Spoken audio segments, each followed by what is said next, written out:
सीपीडीटी की परीक्षा की तैयारी कर रहे सभी नवोदय विद्यालय के शिक्षकों को नमस्कार। जैसा कि आपको पता है कि 1 दिसंबर से आपकी परीक्षा प्रारंभ हो रही है। Certificate in professional development of teachers यानी शिक्षकों के व्यवसाय विकास में प्रमाण पत्र के लिए परीक्षा देनी है। इसमें सीपीडीटी के प्रश्न पत्र का क्या प्रारूप होना चाहिए, उस पर चर्चा आज करेंगे। साथ ही साथ जून 2023 के प्रश्न पत्र पर भी प्रकाश डालेंगे।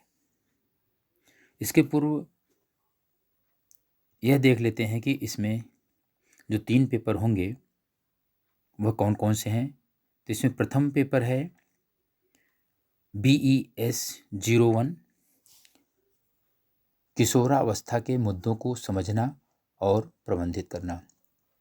आपको पता है यह स्पेशली नवोदय विद्यालय के शिक्षकों के लिए इग्नू ने यह कोर्स तैयार किया है। तो प्रथम पेपर में है किशोरावस्था के मुद्दों को समझना और प्रबंधित करना। दूसरा प्रश्न पत्र है BES 062 शिक्षकों का स्वविकास। तीसरा है BES 063 संस्थागत जीवन और संस्कृति जवाहर नवोदय विद्यालय। इससे आपको पता चल जाएगा कि तीसरा पेपर जवाहर नवोदय विद्यालय के केस पर आधारित है। एक पेपर और है जो असाइनमेंट के रूप में है BESL 064।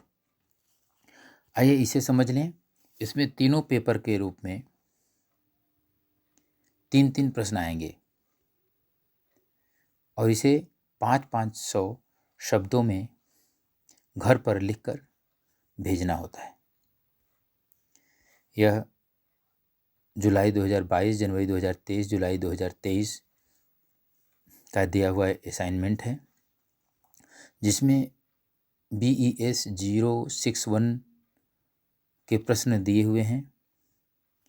जवाहर नवोदय विद्यालय के छात्रों के बीच देखी गई किशोरावस्था की समस्याओं का संक्षेप में वर्णन करें। किशोरावस्था की समस्याओं की एक जांच सूची तैयार करें और अपने छात्रों पर एक सर्वेक्षण करें तथा अपने सर्वेक्षण के परिणामों पर चर्चा करें।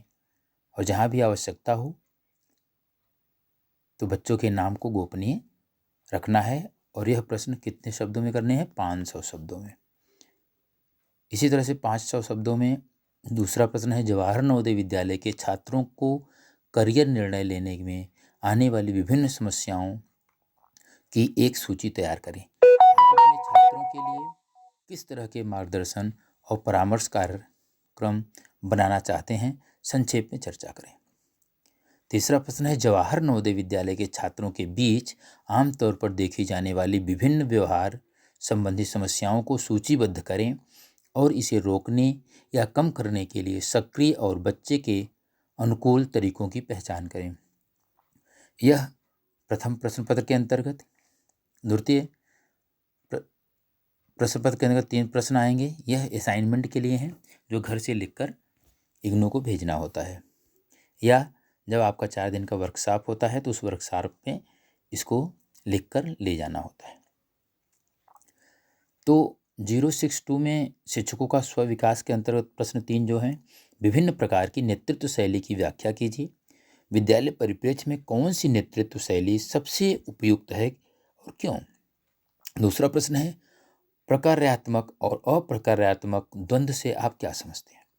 समझाएं कि आप अप्रकार्यात्मक संघर्ष को प्रकार्यात्मक द्वंद्व में कैसे बदलेंगे। सभी प्रश्न के उत्तर तीनों दिए गए किताबों में पेपर के अनुसार दिए हैं और आसानी से मिल जाते हैं। तीसरा प्रश्न है प्रभावी संचार की विशेषताओं पर चर्चा करें। अपने कक्षा संचार में कमियों का विश्लेषण करें। अपने कक्षा संचार को बेहतर बनाने के लिए आपके द्वारा किए गए उपायों पर एक रिपोर्ट लिखें और आपने उन्हें कैसे लागू किया। जब यह असाइनमेंट बनाते हैं तो बड़ी गंभीरता से बनाएं।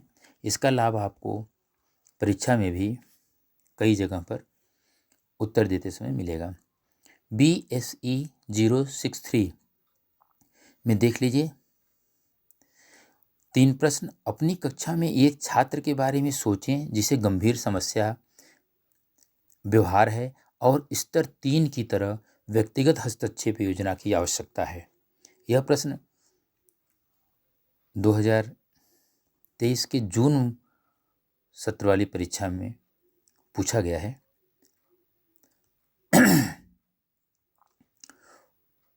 स्तर 3 की तरफ व्यक्तिगत हस्तक्षेप योजना की आवश्यकता है और लक्ष्य व्यवहार का एक कार्यात्मक व्यवहार विश्लेषण करें और एक हस्तक्षेप योजना लिखें। पूरा हूबहू इस तरह से नहीं आया है, लेकिन काफ़ी कुछ मिलता जुलता है, कुछ अंश इससे मिल जाएंगे।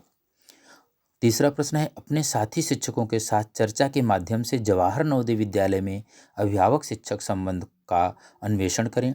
अपने स्कूल में छात्र के विकास और उपलब्धियों के संदर्भ में शिक्षक के संबंधों पर एक रिपोर्ट तैयार करें।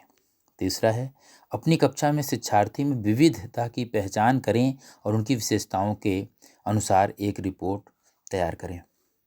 इन असाइनमेंट के 9 प्रश्नों को ध्यान से देख लीजिए और जब हम प्रश्न पत्र जून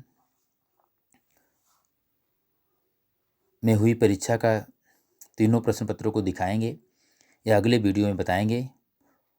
061 को तो इसी वीडियो में उन प्रश्न पत्रों के ऊपर चर्चा कर लेंगे और उसका समाधान अगले वीडियो में, और 2 प्रश्न पत्रों को और हम आगे आपको बताएंगे। और इन प्रश्नों को देख लीजिए, आपको काफ़ी कुछ ऐसा मिलेगा जिससे आपको यह पता चले कि असाइनमेंट को अगर हमने अच्छे से तैयार कर लिया होता तो प्रश्न को भी परीक्षा में और अच्छे ढंग से लिख सकते थे।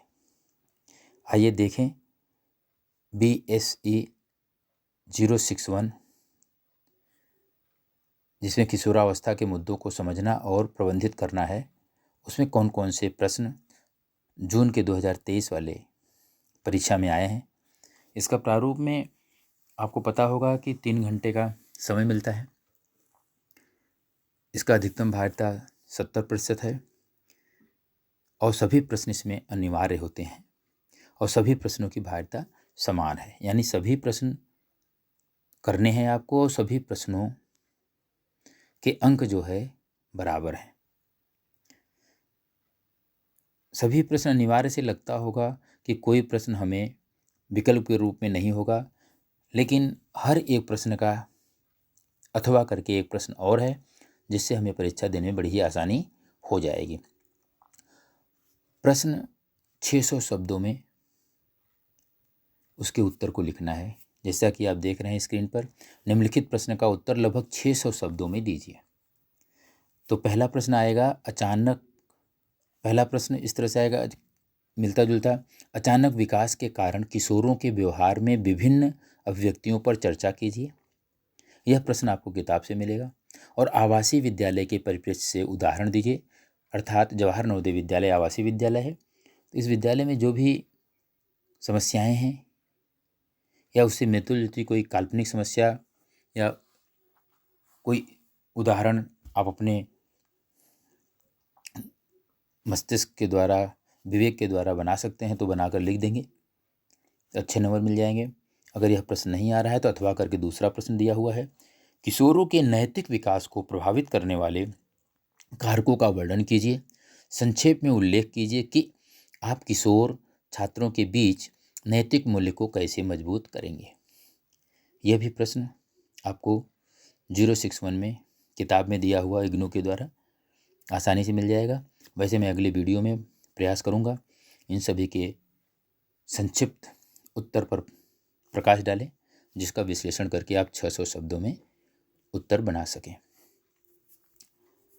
दूसरा प्रश्न है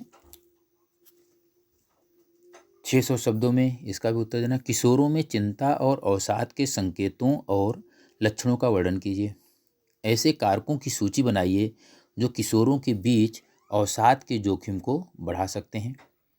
या यह प्रश्न करना है, या अगला प्रश्न है, किशोरों के बीच आत्महत्या के चेतावनी संकेतों पर चर्चा कीजिए। यह प्रश्न का उत्तर जो है सीधे सीधे किताब में आपको मिल जाएगा। फिर भी मैं अगले वीडियो में आपके समक्ष रखूँगा उसी पुस्तक की सहायता से। किशोरों के बीच आत्महत्या के चेतावनी संकेतों पर चर्चा कीजिए। जोखिम कारकों को नियंत्रित करके आप आत्महत्या की घटनाओं को कैसे कम करेंगे, उदाहरण के साथ चर्चा कीजिए। ये दोनों प्रश्नों के अंश बहुत ही अच्छे तरीके से, बहुत ही स्पष्ट किताब में दिया हुआ है। प्रश्न 3 में देख लीजिए, इसमें टिप्पणी या संक्षिप्त में टिप्पणियाँ आ रही हैं, जिसमें छोटे छोटे टॉपिक्स दिए हुए हैं और 150 शब्दों में आपको किन्हीं 4 को लिखना है। 6 हैं और किन्हीं 4 को लिखना है और एक को 150 शब्दों में लिखना है। और इस प्रकार यह भी टोटल चारों मिलाकर 600 शब्दों में उत्तर होगा। तो जिसमें पहला टॉपिक है जोखिम लेने के व्यवहार, दूसरा है साइबर बुलिंग, तीसरा है सहकर्मी परामर्श के लाभ और परामर्श सत्र समाप्त करना, चौथा और पांचवा है कैरियर संबंधी जानकारी मार्गदर्शन, और छठा है संज्ञानात्मक व्यवहारात्मक थेरेपी। 6 में से कोई 4 करना है। चौथा प्रश्न है, निम्नलिखित प्रश्न का उत्तर लगभग 600 शब्दों में दीजिए। इसमें देख लीजिए, विभिन्न जीवन कौशलों का वर्णन कीजिए। अपने अनुभव से अपने छात्रों में विभिन्न जीवन कौशल विकसित करने के लिए गतिविधियां बनाइए। विभिन्न जीवन कौशल आपको कई विद्वानों के द्वारा दिए गए अंतिम भाग में मिल जाएंगे, लेकिन इसमें जो जीवन कौशल को विकसित करने के लिए जो गतिविधियां बनानी है, वह आपको अपने अनुभव के आधार पर किताब की सहायता लेते हुए बनानी है। इस प्रश्न के उत्तर को बिंदुवार मैं अगले वीडियो में बताने का प्रयास करूंगा। यदि आपको यह वीडियो पसंद आया है तो लाइक और सब्सक्राइब करें। अगले वीडियो को